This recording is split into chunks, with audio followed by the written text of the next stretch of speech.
you know, this is usually got something to do with this when I do Gals Pals. And the fact that I have not been 100% here in the last month is not hard in terms of how I feel. It's been hard in terms of what I could do. A lot of you have had cataract surgery and stuff too.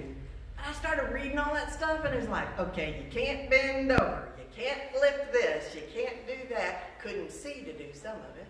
And so I couldn't read so much. And the TV, we keep the subtitles on all the time because I don't like to have the TV up loud. Couldn't read the subtitles. It was really hard for me. And I would sit and think, well, there are so many other people that have had true health issues. Why is this so difficult for me? You know, all those big pieces, like I talked about, we know God has to help us through those. But if you guys were to come down here, all these little pieces that are left, where they karate chopped, that's going to be on my hands and knees here after church picking that up. Because it's the little things sometimes that give us the most difficulty.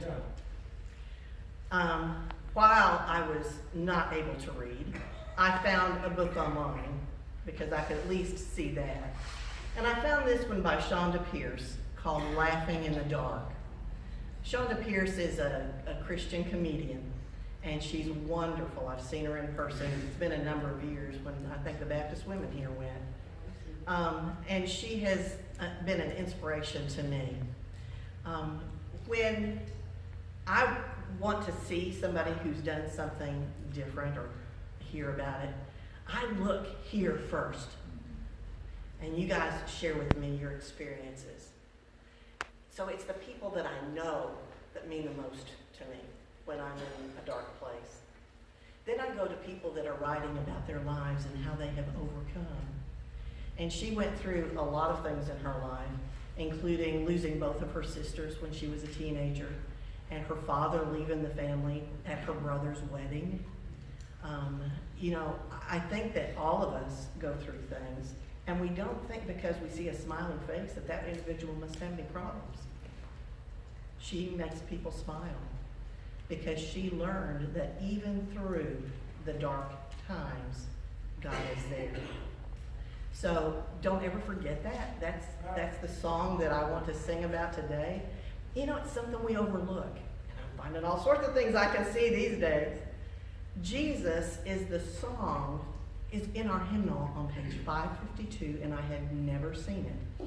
I've been a Southern Baptist all my life, and I've never seen or heard the song on page 552. So I asked Miss Denise this morning, because she's going to play for me, and I said, have you heard this? And she said, nope, she hadn't either. This is written by a man who is also inspiring to me because he was 41 years old when he died.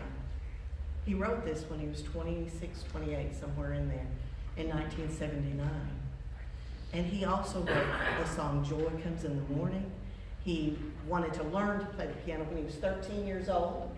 And then went on to play a lot of different things because he said music spoke to him and he became a composer.